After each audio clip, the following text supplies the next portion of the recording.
Morning mga kapatid, good morning mga ka-idol. Ito po yung update ng ating volcan ngayon. Napakalinaw po kung saan makikita po natin na wala pong ulap na nakatabon sa kanya. Pero ngayon papalapit na siya Yun po ang ating volcan ngayong umaga. Yun po. Kagagaling lang po namin ng panata po para sa PNK year-end po. Ito po yung mga puging soldier ng PNK.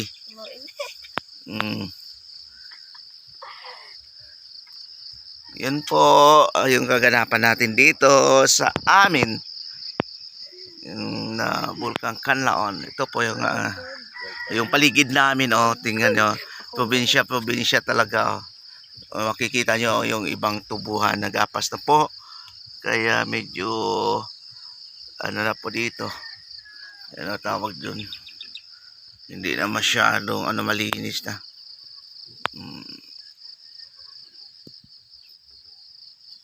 Hi sa mga ka-idol, mga kapatid na ngayon po ay nagpapanata din yung iba.